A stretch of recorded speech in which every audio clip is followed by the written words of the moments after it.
میں ایک مرتبہ کا واقعہ آپ کی خدمت میں کی زندگی سے پیش کرنے لگا ہوں، توجہ رکھنا۔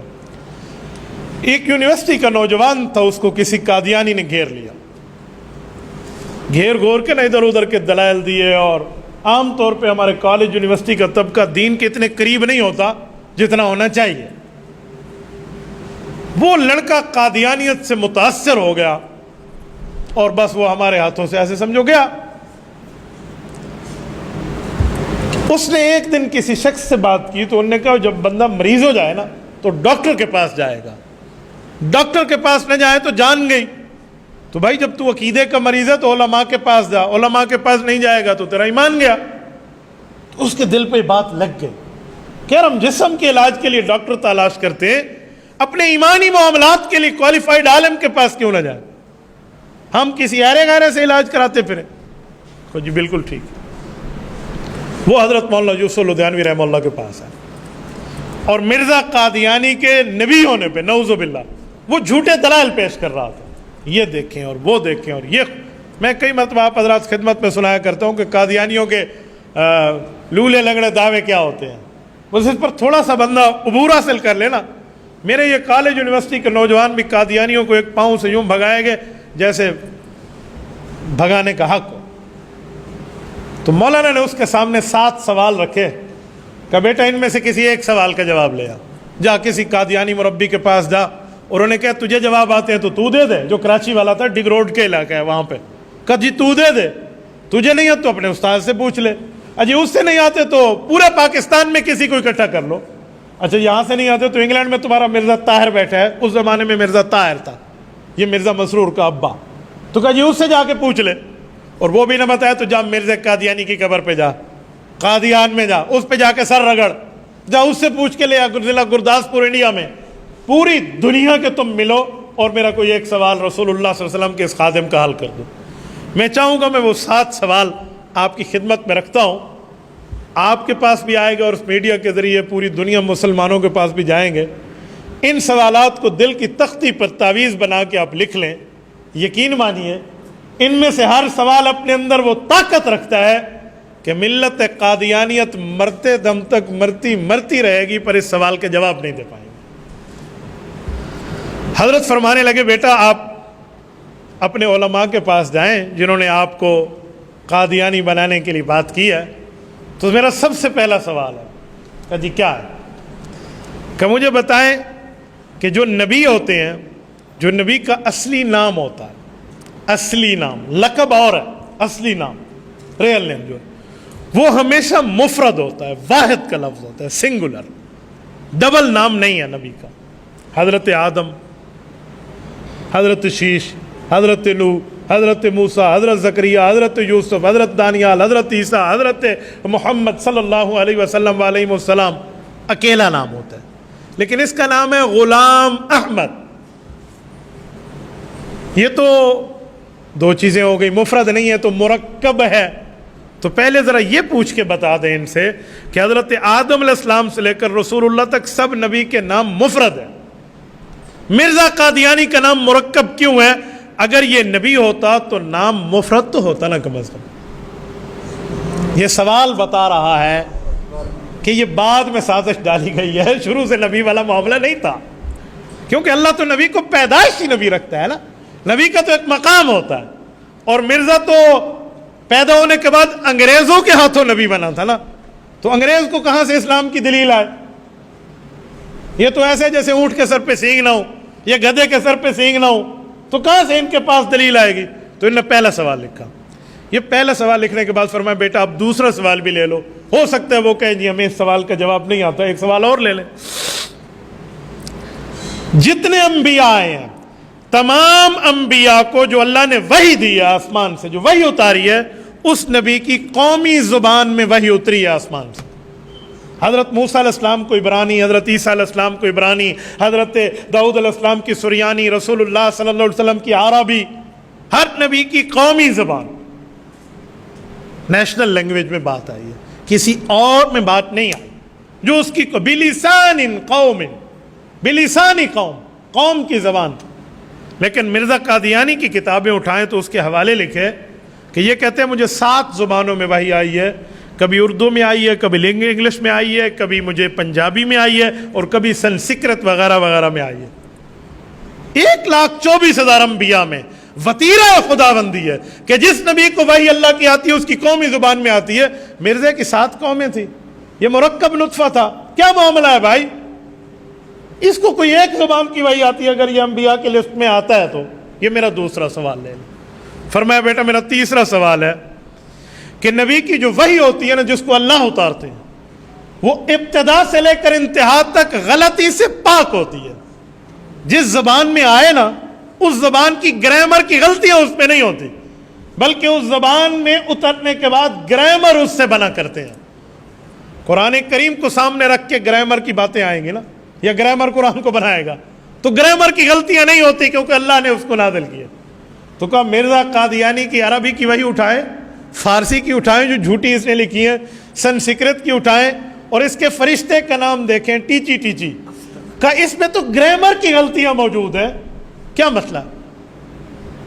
بھینس کا بیٹا دم ہلا رہا تھا، کسی نے دوسرے کو کہا تجھے عربی آتی ہے تو عربی میں کہے یہ دم ہلا رہا ہے، یہ جو کٹا ہے، تو اس کو عربی وربی تو نہیں آتی تھی، تو اس نے کہا الکٹا تو تتحرا کو پوچھا لہا، یہ اس کی عربی تھی۔ تو انہوں نے کہا مرزا قادیانی کی عربی گرامر بھی تو یہی ہے کہ والکٹا تو تتحرا کو پوچھا لہا ہے، تو اس کی تو گرامر کی غلطیاں ہیں۔ یہ کیسا نبی ہے؟ نبی ہوتا تو اللہ تعالیٰ جو وہی اتارتے اس پہ کوئی گرامر کی غلطی نہیں ہوتی۔ اور پھر فرمایا بیٹا میرا چوتھے نمبر پہ سوال ہے کہ جتنے انبیاء کرام آئے ہیں، تمام انبیاء کرام نے حج بیت اللہ فرمایا ہے، اور انہوں نے بیت اللہ کا طواف فرمایا۔ اللہ تعالیٰ نے اس نبی کو یہ سعادت عطا فرمائی۔ تو کہا مرزا قادیانی نے پوری زندگی کعبۃ اللہ شریف دیکھنا تو دور، مکہ گیا بھی نہیں، مدینہ طیبہ گیا بھی نہیں، اللہ نے جانے میں اس کی پاؤں کو وہاں پر بند کر دیا تھا۔ تمام انبیاء طواف کرتے ہیں کعبۃ اللہ کا، امتی بھی کرتے ہیں، لیکن نبی تو کرتا ہے۔ تو یار یہ تو بطور امتی بھی نہیں گیا، بطور نبی تو دور رہا۔ یہ چوتھا سوال ہے۔ میں اسی میں تھوڑی سی بات ایڈ کرتا ہوں، حضرت مولانا یوسف الدانوی رحمہ اللہ بہت پڑھے ہیں، میں کہتا ہوں جی نہیں گیا نا، اس کی بھی ایک وجہ ہے۔ حدیث پاک میں آتا ہے کہ ایک شخص پوری دنیا گھومے گا لیکن وہ مکہ اور مدینہ نہیں آ پائے گا۔ آپ بھی جانتے ہیں اور میں بھی جانتا ہوں وہ کون ہوگا، بولیے؟ دجال ہوگا نا۔ تو فیصلہ ہے، رسول اللہ نے بھی جھوٹے نبی کو دجال کہا ہے۔ فرمایا بیٹا میرا 5ویں نمبر پہ سوال ہے کہ کوئی نبی اس دنیا میں ایسا نہیں آیا جس نے کسی انسان سے پڑھنے کے لیے زانو تلمس پھیلایا ہو کہ مجھے پڑھائیں، میرے استاذ بنے، ٹیوٹر بنے، پروفیسر بنے، معلم بنے، میرے ٹیچر بنے۔ نبی کا ٹیچر نہیں ہوتا، نبی کا استاذ اللہ ہوتا۔ آپ نے ایک حدیث سنی ہوگی کہ آدم علیہ السلام کے اندر جب روح آئی تھی، انہوں نے سر اٹھا کے دیکھا تھا تو عرش پر کیا لکھا ہوا پڑھ لیا تھا؟ بولیے بولیے، لا الہ الا اللہ محمد الرسول اللہ، حدیث پاک مستدرک کی۔ تو حضرت آدم کے اندر روح آئی اور فوراً پڑھا۔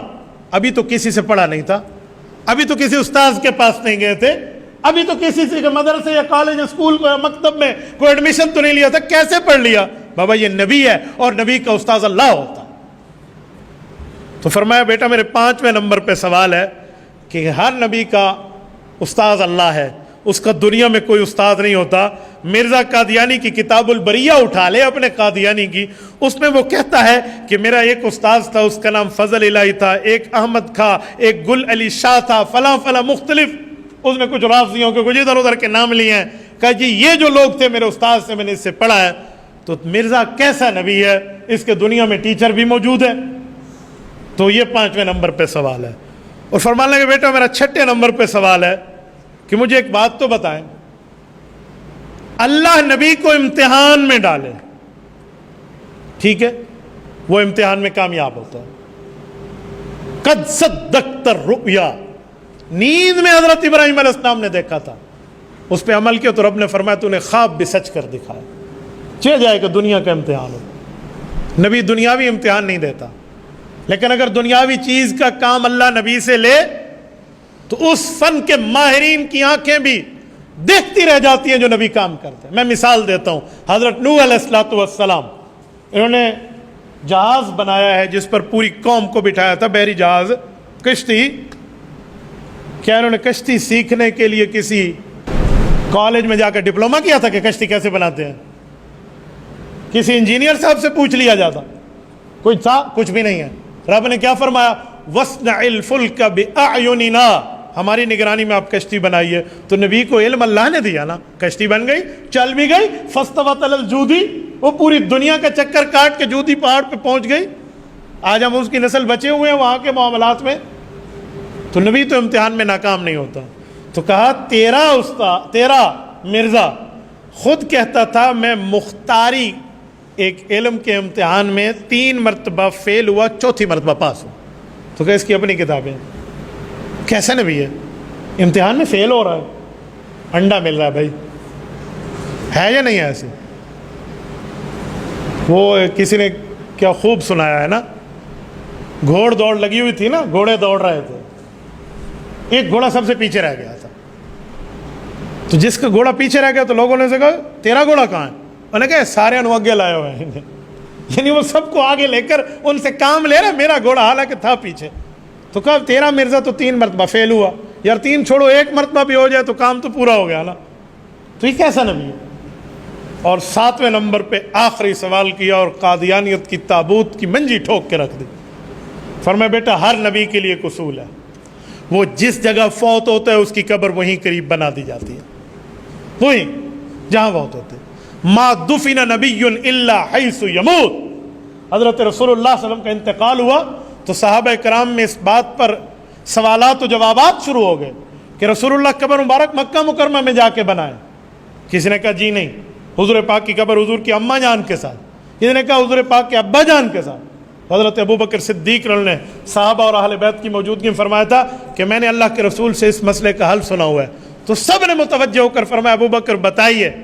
امام دلمی مسند الفردوس میں لکھتے ہیں حضرت ابو بکر نے حدیث پڑھ دی، فرمایا ما دفن نبی الا حیث یموت، حضور پاک نے فرمایا نبی جہاں فوت ہوتا ہے اس کی وہی قبر بنتی۔ تو جس روضہ اقدس میں آج رسول اللہ صلی اللہ علیہ وسلم قبر مبارک موجود ہے، یا اما عائشہ رضی اللہ عنہ کا کمرہ تھا، یہی انتقال ہوا، یہیں قبر مبارک میں۔ تو کہا نبی جہیں فوت ہوتا ہے وہیں اس کی قبر بنتی ہے۔ کہا جہاں مرزا فوت ہوا تجھے پتہ ہے کون سی جگہ ہے؟ تو اس نے کہا جی نہیں۔ کہا احمدیہ بلڈنگ، نشتر روڈ، لاہور۔ اور پھر مال گاڑی میں جہاں کتے اور خنزیروں کو لے کے جایا جاتا ہے، اس گاڑی میں مرزے کی منحوس میت رکھ کے اس کو گرداسپور قادیان لے گئے اور وہاں پہ جا کے اس کی قبر بنی۔ کیا مسئلہ تھا یہ بھی پتہ ہے؟ جاتے ہو کہا سوال تو میرا آخری ہے لیکن اس کا جواب میں تمہیں دے دوں، ان سے بھی پوچھ لینا۔ اس کی وجہ یہ تھی کہ مرزے کی قبر یہاں بنا نہیں سکتے تھے کہ کیونکہ مرزا واش روم میں مرا تھا، مرزا لیٹرین میں مرا تھا۔ تبھی کہتے تھے مرزا جو ہوتا خدا کا نبی تو ٹٹی میں گر کر نہ مرتا کبھی۔ اس بنیاد پہ شاعروں نے شعر پڑھے تھے، تو اس کی قبر وہی نہیں بنی تھی۔ کیسا نبی ہے تیرا جس کو تو نبی مانگا؟ اس لڑکے کی قادیانیت تو دل سے ویسے ہی بہہ گئی تھی۔ ان سوالات کے بعد فارمیلٹی پوری کرنے کے لیے اس نے کہا جی میں ان مربیوں کے پاس جاؤں گا۔ وہ دکھاتا پھرتا تھا ان تمام قادیانیوں کو، ان کے گرو گھنٹال اور ان کے مولویوں کو کہ یار تم کہیں تو دکھاؤ، کوئی جواب، کسی ایک سوال کا جواب تو دے دو یار، کسی ایک سوال پر انگلی رکھ کے کیا ہم اس کو حل کر سکتے ہیں؟ مسلمانوں یہ وہ سوال ہے جو رہتی دنیا پہ قادیانیت پہ قرض رہے گے۔ سچا نبی ہوتے تو بات بنتی نا۔ جب رسول اللہ نے فرما دیا، فرمایا لا نبی بعدی، میرے بعد نیا نبی ہے ہی نہیں۔ ہم اس بنیاد پہ کہتے ہیں کہ فرما گئے یہ ہادی لا نبی بعد، رسول اللہ صلی اللہ علیہ وسلم کے بعد نیا نبی نہیں۔ تو یہ قادیانیت پر اس طرح کام مولانا یوسف الدانوی رحمہ اللہ نے کیا۔